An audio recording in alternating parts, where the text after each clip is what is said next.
मैं कह रहा हूँ, शरेआम कह रहा हूँ, बावाज़े बुलंद कह रहा हूँ कि जो लद्दाख के एलजी हैं, बिंद्राबन जी के बेटे कविंदर गुप्ता, मैं कह रहा हूँ उनका मकान भी जेडीए की ज़मीन पे कराइए, उसकी डिमार्केशन कभी नहीं करवाएंगे। टोटल कोई 75,000 कनाल के करीब जेडीए को लैंड बैंक मिला था। जेडीए को पता ही नहीं है कि इनकी ज़मीन कहाँ है।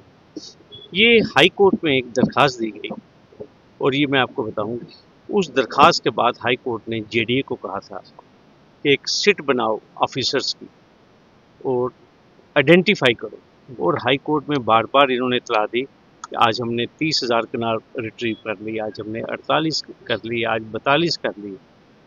यहाँ से कुछ किलोमीटर आगे एक खसरा नंबर है 781, गांव का नाम है दिल्ली, जिसको हम मार्बल मार्केट कहते हैं। वहाँ जेडीए की ज़मीन है 154 कनाल, जिसका मेंशन डिवीज़न बेंच की जजमेंट जो है 9 अक्टूबर 2020, उसमें इस खसरा नंबर का बाकायदा मेंशन है। वहाँ दिन दिहाड़े जेडीए की ज़मीन पे 6 बैंकेट हॉल चल रहे हैं। चलाने वाला इस शहर का मीडिया का बादशाह जिसे मैं कहूँगा, और फॉर्मर पीएचई मिनिस्टर का भाई। मैं एक बार नहीं बोल रहा हूँ, कई बार मैं ये बात कह चुका हूँ, वहाँ पे पीला पंजा नहीं जाएगा, ये मैं आपको बता। टोटल ज़मीन है 154 कनाल, खसरा नंबर 781, गांव का नाम दिल्ली, मार्बल मार्केट। कई दफ़ा मैं दरख्वास्त कर चुका हूँ अपने ऑनरेबल एलजी साहब को, वीसी जेडीए को, और आज मैं फिर रिपीट करता हूँ, राकेश मिन्हास साहब जो हमारे डिप्टी कमिश्नर जम्मू, मुझे उनका बड़ा एहतराम है, वो इंक्रोचमेंट के बड़े खिलाफ, लेकिन हैं सिलेक्टिव है। ये जितने भी लोग हैं ये सभी सिलेक्टिव है। ये जो रुपेश कुमार जी आए हैं वीसी जेडीए, मेरी इनसे भी दरख्वास्त है, रुपेश कुमार जी आपने बड़ा अच्छा काम किया आज एक गरीब को बेघर करके, लेकिन दम है तो ये मशीनें लेकर मार्बल मार्केट में जाइए।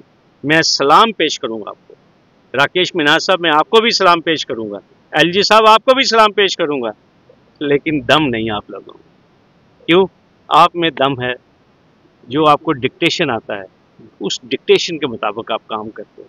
काश आप एक आंख से देखते एनक्रोचर को। एनक्रोचर का कोई मजहब नहीं है, ये मैं बता दूं आपको। अगर अल्फाज डैंग एनक्रोचर है, मशीन चली है, ये मशीन खसरा नंबर 781 पे भी चले।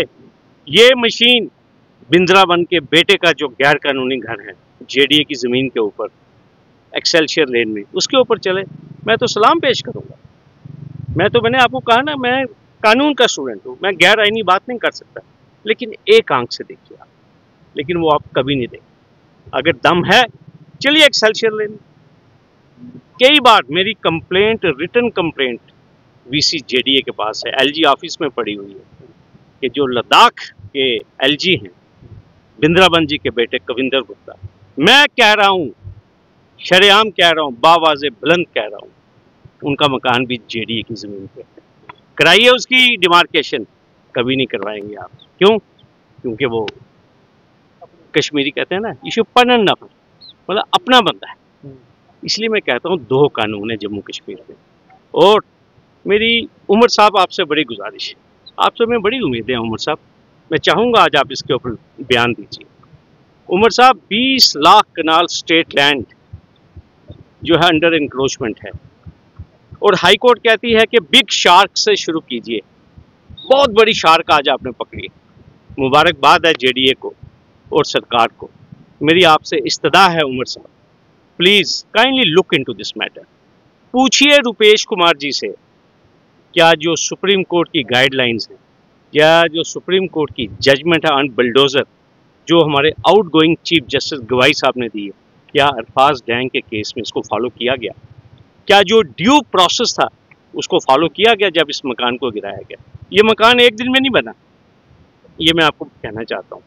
और मेरी उमर साहब आपसे ये भी गुजारिश है कि रुपेश कुमार जी से ज़रूर पूछिएगा कि जो एक्सेलशियर लेन में जो एलजी महोदय हैं Kavinder Gupta son of Shri Brindaban Gupta, RO Indira colony Janipur, क्या उनका मकान उनकी ज़ाती ज़मीन पे है? और वो जो गिफ्ट डीड है उसमें जो ज़मीन मेंशन है वो ज़मीन एक्चुअल में बीएसएफ कैंपस पलोड़ा में है, लेकिन दिखाई गई है एक्सेलशियर लेन में। क्या इसकी जांच नहीं होनी चाहिए? क्या जम्मू कश्मीर ऐसे चलेगा? क्या ये नया जम्मू कश्मीर है? आज मुझे ये सारी बातें नहीं करनी चाहिए, लेकिन बहुत अफसोस हुआ। आज कोई बड़ी मछली पकड़ी होती मुझे खुशी होती, लेकिन मेरी दरख्वास्त है आज, क्योंकि आज फोकस बना है एनक्रोचमेंट, तो फिर मैं फिर कहूँगा एनक्रोचमेंट इज एन एनक्रोचमेंट। मैं बतौर वकील कैसे जस्टिफाई करूँ एनक्रोचमेंट को? लेकिन एक आंख से तो देखिए आप, ये कैसे आप डिसाइड कर रहे हैं कि किसको पकड़ना है? जो हाई कोर्ट के खंडपीठ ने जो अपने फैसले में लिखा है, मैडम गीता मित्तल ने और राजेश बिंदल ने अक्टूबर 2020 में खसरा नंबर 781 मेंशन्ड है, मार्बल लेन दिल्ली, लोगों के नाम हैं। और ये मैं आपको बता दूं, मैडम सुषमा चौहान डीसी जम्मू थी, और इस जमीन को आइडेंटिफाई करने के लिए एक डिमार्केशन कमीशन कायम किया गया हाई कोर्ट की जजमेंट के मुताबिक। Additional deputy commissioner law and order Ghanshyam Singh ji, एक बहुत ही नहायत ही ईमानदार ऑफिसर, वो चेयरमैन बनाए गए डिमार्केशन कमीशन। डिमार्केशन कमीशन की रिपोर्ट हाई कोर्ट में पेश की गई। उन्होंने तमाम जो एनक्रोचर्स हैं, ये जो वीवीआईपी एनक्रोचर्स, उन्होंने लिखा कि कौन कौन सा बैंकेट हॉल और किसके कब्जे में, लेकिन उसको रिपोर्ट को कहाँ रखा गया है ये बताना पड़ेगा रुपेश कुमार जी आपको भी।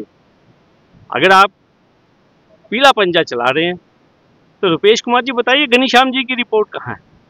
और जो हाई कोर्ट ने कहा है कि it is a shut I case, कि रेवेन्यू, पुलिस और जेडीए इस केस में मिले हुए हैं, वहां तो कोई एक्शन नहीं होता।